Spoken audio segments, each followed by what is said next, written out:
자, 영화 1987과 586 세대 이걸 왜 파헤치죠?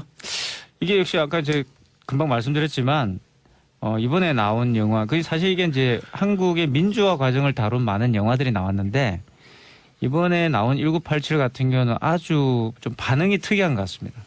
반응이 아마 그 경험을 좀 하셨을 거예요. 지난주부터 이 영화가 개봉된 이래로 신문 칼럼을 찾아보시면 이 1987 영화를 언급하지 않는 칼럼이 거의 없어요. 아, 그리고 네. 처음엔 제가 영화 살짝 전문가 아니에요. 영화 프로도 하고.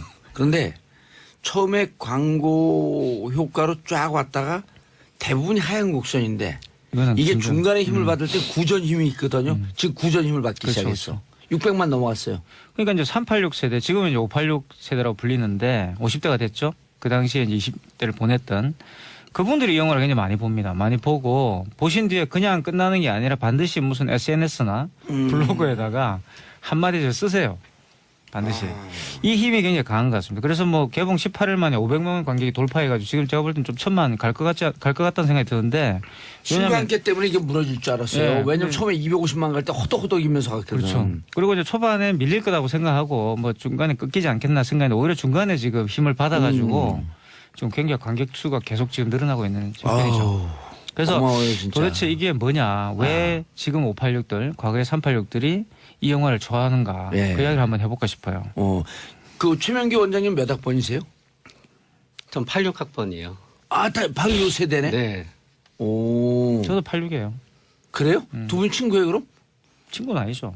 86이죠. 그리고 여기 나가면서부터 둘이 서로 아예 얘기를 안 하시대.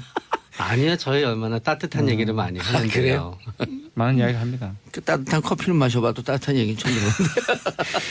그게 이제 그때가 또 아이러니한데 네. 전두환이 이제 집권하고 있을 때잖아요. 참 전두환은 제 인생에서 정말 제가 이 인생에서 다시 만나기 싫은 사람을 꼽아보라고 한다면 전두환인 것 같아요. 뭐 직접 만난 적은 없지만. 우리가 숫자 쓰서 이럴 때 그런 얘기 누가 진지하게 하면 이렇게 보고 있다가 나는 근데 당신이야. 아직까지 호요식을 하고 있죠, 이분이. 아, 진짜 27만 원만 미치겠어요. 있다고 이야기한 적이 있는데 뭐 자서전도 내고 지금 난리를 쳤는데 이분 때문에 사실 뭐 이 386 세대 살 청춘이 날아간 거나 마찬가지 아닙니까? 제 아는 선배님은 사실 이제 뭐 굉장히 유명하신 소설가가 나중에 됐지만 이분은 이 전두환이 쿠데타를 일으켰다는 소식을 듣고 탈영을 했어요. 군대에서. 누가요? 그런 분이 있습니다. 탈영을 해서 김학이라는 소설가가 있죠. 근데 그분이 이제 사실 전두환 네. 쿠데타를 소식을 접하고 총을 들고 탈영을 한 거죠. 전두환을 죽이겠다고. 그런 사람도 있었어요. 그때. 그만큼 이제 전두환이 그 당시 쿠데타를 일으키고 굉장했는데 굉장한 우리는 많은 사람들이 민주화의 봄에 대해서 들떠있을 때 예. 전두환이 집권을 하면서 사실 이걸 완전히 되돌려 놓은 거 아닙니까? 그죠? 네. 그런 어마어마한 사건이었습니다. 그러니까 그런 전두환이 집권을 하고 있을 때였던 거죠. 그때에 이 재밌는 것은 이 사람이 집권해가지고 한 일이 자기가 이 정권의 정통성이 부족하니까 이상 특이한 조처를 많이 했어요. 그냥 자기의 어떤 그런 집권과 반대되는 일들을 많이 했는데 그 중에 하나가 뭐냐면 학원 자유였습니다. 그래서 많이 대학생 정원을 많이 늘리고 예. 그리고 또 그 당시에 이제 70년대 때 민주화 운동을 하다가 예. 학교에서 이렇게 제적당했던 많은 사람들을 복권시키죠.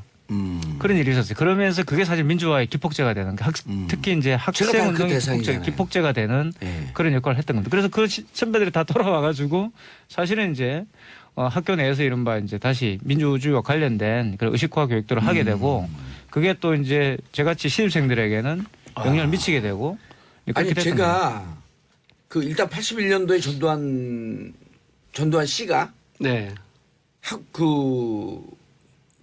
졸업정원제를 실시해요. 맞아요. 그래서 전체 학생의 130%를 뽑게. 그렇죠. 네. 우리 영어과 같은 경우는 200%를 넘게 이게 받는 건 자유롭게 받고 예. 졸업을 네. 정원을 정하자라는 거죠. 대학의 비판 의식을 약화시키기 위해서 네. 대학생을 확 늘린다는 거죠. 83년도 이거는 말이 안 돼요. 말이 안 대학생을 더 많이 들리면 더 많이 비판적이 사실은 생기는 이렇게 건데. 많이 뽑아놓고 나서 예. 졸업이 안 된다고 생각하게 되면은 시위를 하거나 학생운동을 하지 않고 공부만 할 거라고 생각한 거예요. 그렇죠. 근데 어차피 졸업은 다 순진한 돼 또. 생각이죠. 네.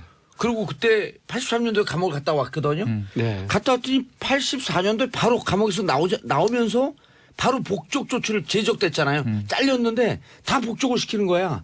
네. 그래서 복학생 대책협의회 복대협 회장했잖아요. 내가 또 우리 외대. 네. 그러니까 그게 전두환 정권이 사실 광주에 어떤 봉기를 진압하고 사실은 정권을 잡은 거잖아요. 광주 그렇죠. 시민들을 광주 민주항쟁을 희생시키면서 그러한 것에 대한 어떤 그 정통성에 대한 어떤 위기의식 이런 것들이 결국 그런 민주화 조치를 예. 자기들로 또 어쩔 수 없이 하게 만들었다는 거죠. 예. 자, 그런데 50대가 이 영화를 찾는 이유는 당시에 우리가 그 피 끓으면서 사회민주화를 위해서 헌신했던 그 기억 때문에 찾는다? 무슨 이유 때문에 찾는 거예요? 결국 그거죠. 이제 물론 이제 그 당시에 역사적 사실을 놓고 보면 학생 운동에 참여했던 많은 분들은 사실 소수입니다. 그렇게 많은 분들은 아니었어요. 그러나 많은 분들이 참여는 안 하지만 그렇죠. 박수를 보내고 바로 그거에 공감을 대한 하고 있었죠. 그러니까 본인들이 직접 참여는 못했다 손 치더라도 그런 학생 운동을 하는 학생들에 대한 부채의식 같은 게 있었어요. 많은 사람들이. 그래서 그분들이 사실 지지를 보내고 있었던 예. 것이고 그 지지를 보냈던 그러한 어떤 본인들의 과거가 정당화되는 게 바로 이 영화였던 거죠. 이 영화를 보면서 그래 나도 하지는 못했지만 또 그때 먹고 살긴 바빴지만 박수를 보내. 왜냐하면 이 영화에 보시면은 그 택시 기사분들이 이렇게 클락션을 울린다든가 뒤에다가 전두환 불러가라. 그렇죠. 회사원들이 이렇게 창문 열고 이렇게 환호를 보내는 그런 장면이 나오는데 이제 그런 것들이 생생한 기억으로 다시 살아나는 거예요. 이 영화를 보면서. 이게 최 원장님 우리가 이제 감옥 갔다 오고 노동운동한다 뭐 농민운동한다 도시빈민운동한다 그러면 현장으로 막 가잖아요. 네. 그때 재밌는 현상이 같이 운동을 했던 친구들이 직장에 다니는데 그때 직장에 잘 들어갔잖아요.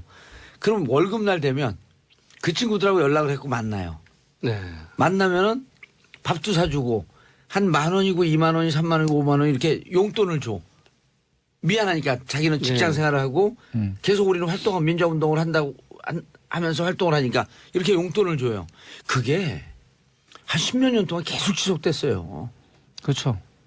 그리고 그때는 대학생이 시위를 하면은 뭐 먹을 것을 갖다 주는 건 기본이었고. 그렇죠. 어떤 분은 돈도 주셨습니다. 네. 아니 학교 타고 앞에 이제 택시 타고 가라고. 학교 앞에 그 할머니 집은 다 있잖아. 어느 대학이든지. 그래. 들어가면 다 공짜로 할머니 이렇게 집 밥도 가면은 주시고 그날은 그랬어요. 막 막걸리 공짜로 주고 두부 공짜로 주고. 그러한 어떤 공동체의 경험 이 영화에서 환기가 됐던 거죠.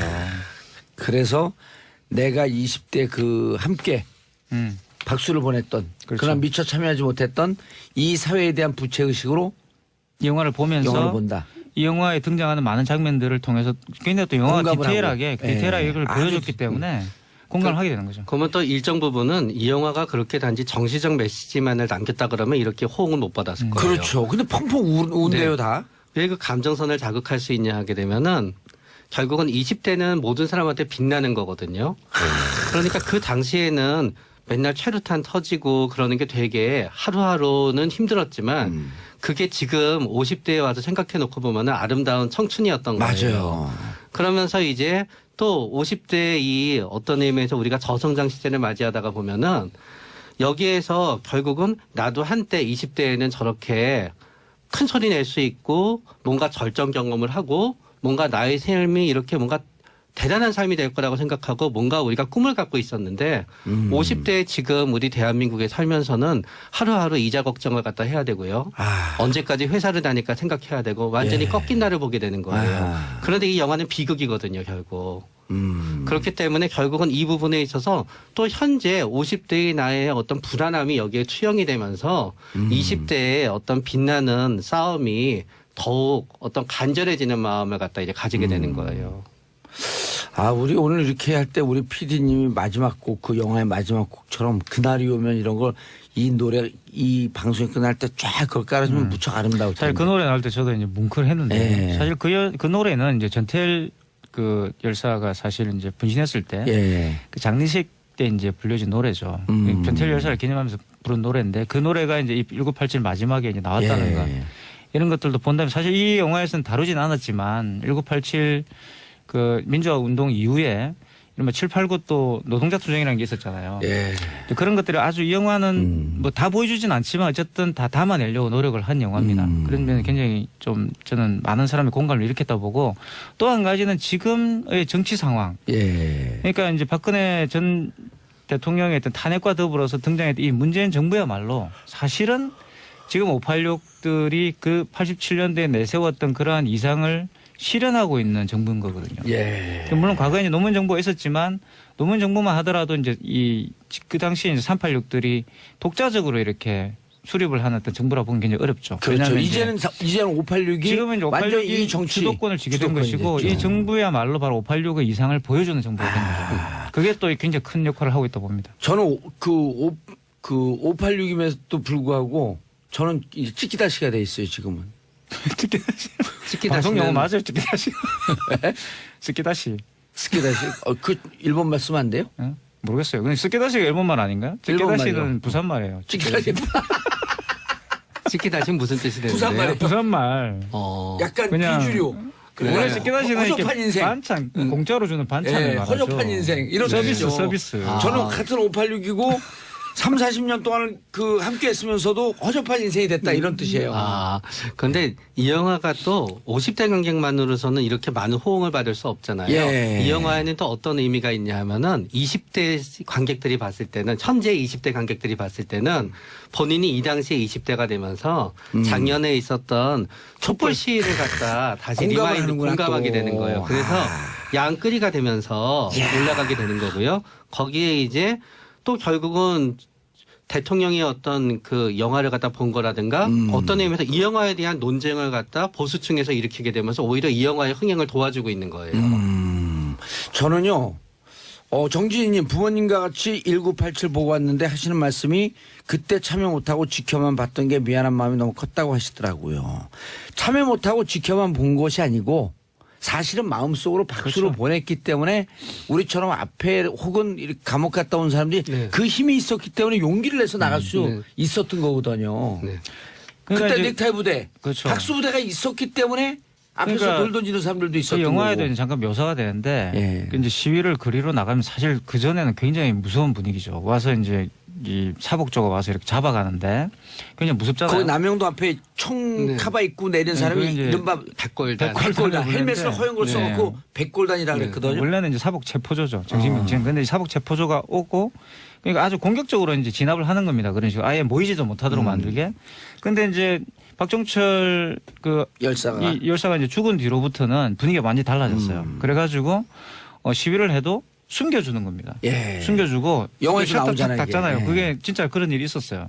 그리고 이렇게 그 당시엔 다방이었는데 카페가 아니라 다방 같은 데를 도망을 들어가면 문 닫고 뒤로 보내주고 빼주고. 예. 그리고 또 뭐 이렇게 할아버지들이 이렇게 보호해주고 뭐 이런 게 있었어요. 그러니까 그런 부분들이 굉장히 그 당시로 본다면 많은 분들이 참여를 하고 말고의 문제가 예. 아니라 심적 지지를 했기 때문에 학생들이 그렇게 할 수 있었던 거죠. 그러면 그러니까 그때 참여를 안 했다고 자괴감을 가질 필요는 없는데 어쨌든 이걸 보면서 그때 당시에 우리 그 아름다운 청춘에 그렇게 열정적으로 했던 분들한테 미안한 감이 있는 거죠. 네. 그리고 그 중심에는 결국 한 사람의 커다란 희생이 있었다는 거예요. 두 사람이 아니에요? 두 박정철과 사람이죠. 이한열. 네. 예. 우리가 이제 독재 정권은 어떤 거를 갖다 하게 되냐면은 독재 정권이 독재를 하다가 보면은 사람의 목숨을 본인들이 귀하게 여기지 않다가 보니까 예. 사람들이 한 사람 어느 단 한 사람의 죽음에 대해서 이렇게 모든 사람이 동정할 거라는 걸 상상하지 못해요. 예. 그런데 사회구도 돌이켜놓고 보면은 한 사람의 억울한 죽음에서 시작이 됐거든요. 시체가 김주열, 바다에서 사체가 김주열 씨. 바다에서 떠오르면서요. 똑같이 1987년도에 또 어떤 의미에서 처음에 한 사람의 예. 박정철 열사의 억울한 죽음에서 모든 사람의 동정심이 오히려 그게 한 사람의 죽음이었기 때문에 동정심이 더 많이 가게 된 거고요. 그리고 그로 인해 그 다음에 이한열 열사의 두 번째 죽음이 있게 되면서는 모든 사람의 동정심이 가게 되는 거예요. 예. 그렇기 때문에 이게 독재 정권의 입장에서는 한 사람 한 사람이 그들은 목숨에 대한 가격을 전부 매기고 있을 거예요. 이 죽음의 가격을 이 죽음으로 인해서 우리는 어떤 마이너스가 오게 되나 지지율엔 어떻게 해나 사람의 목숨을 갖다 어떤 계량화해서 생각하고 본인들의 도구한 부분으로 생각하지만 결국은 인간의 목숨은 그 무엇으로도 바꿀 수 없다는 거고 예. 결국 인간의 목숨이 가진 귀한 희생이 이거를 갖다 불러일으켰다는 걸 갖다 하게 되는데 예. 지금도 그 희생에 대해서 뭔가 계산하고 있는 분들이 있다는 거는 예. 되게 슬픈 것 같아요. 그냥. 그 시기를 보냈던 그 20대 청년들이 지금은 정치권의 주류가 됐어요. 586. 네, 그렇죠. 예. 그래서 이제 청년들이 이제 기성세대가 되었고요. 물론 이제 이 지점에서 또 우리는 이제 뭐 반성을 해야 될 부분들도 있겠죠. 과연 이제 그 당시의 이상이 지금 우리가 하고 있는 여러 가지 정치적 행위 속에서 잘 구현되어 있는가는 끊임없이 반성해야 될 문제인데 예. 결국 제가 볼 때는 이 586 세대들이 기성세대화 되면서 한국 사회는 분명히 과거는 달라졌다고 생각합니다. 그러니까. 근데 이 달라진 것들을 어떻게 유지하는가가 되게 중요하고요. 어떻게 예. 또 확장해 갈 것인가 저는 굉장히 중요하다 봐요. 맞아요. 지금 주류가 돼갖고 586, 즉 386, 486, 586 넘으면서 너무 양지만 찾아다닌 거 아니냐. 그러니까 이제 이런 자주적인 얘기도 있어요. 양지 찾아 386. 예, 그 전형동하신 분들이 네. 이제 또 1987 영화를 보고 오셔가지고 김무성 씨 같은 경우가 이제 자기도 거기에 있었다. 아, 그런 그때 이야기를 그랬어요, 진짜. 사실 있었어요. 예, 있었는데 있었어요. 저는 그거는 이제 상도동계로. 그러면서 이제 반성은 해야 되는 거죠. 반성을 해야 되는 그 거죠. 이후에 어떤 예. 행보에 대해서는 반성을 해야 되는 것이고 예. 내가 그래서 참 그때 정신을 잃고 이렇게 했다 이 정도 이야기를 해야 되는데 그냥 숟가락 하나 이제 얻는 거예요. 나도 그 당연히 있었습니다. 저도 예. 뭐 그때 김무성 씨를 그때 봤으니까. 영화, 그 김무성 주제 영화는 그거 아니야. 옥새 들고 튀어라. 나르샤 혹서 들고 나르샤. 옥새 들고 나르샤. 나는 뭐 그 영도 앞바다 가가지고 이렇게 예. 뭐 그러니까 이런 것들이 사실은 좀 1987의 정신을 훼손한다. 많은 분들이 1987을 보면서 어떤 개인적이든 아니면 굉장히 공동체적인 그런 생각을 하고 있는데 여기에 대해서 반성할 건 반성하고 예. 또 새로운 길을 가려고 그러면 충분한 어떤 그런 돌아봄이 또 있어야 되는 거 아니겠어요? 386이 486 되고 586 되면서 한 건 없이 너무 정치권의 주류로서의 오래 향유했다라고 하는 비판도 있거든요. 네, 세대 교체가 안 이루어지고. 네. 근데 그게 참 쉽지 않은 게요. 보수 정권은 끝없이 세대 교체가 이루어지게 되는 게 예. 성공하고 싶어서 계속 보수 정권에 들어와서 정치를 하고자 하는 사람이 끝없이 있어요. 예.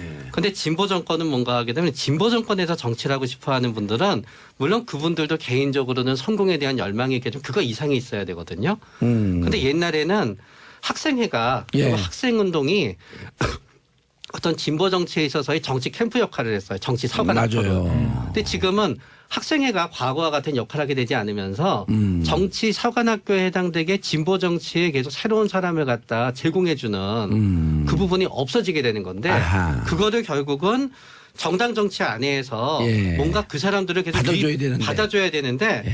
뭔가 그 사람들을 받아줘서 일꾼으로 써먹고 알겠습니다. 위로 안 올려주고자 하는 부분이 있다가 보니까 이렇게 돼요. 알겠습니다. 문태진님 이번 촛불 집회도 20년 30년 후에는 영화되고 그 역사로 기록되겠죠. 그 중심에 저도 있었다는 것에 뿌듯함을 느낍니다.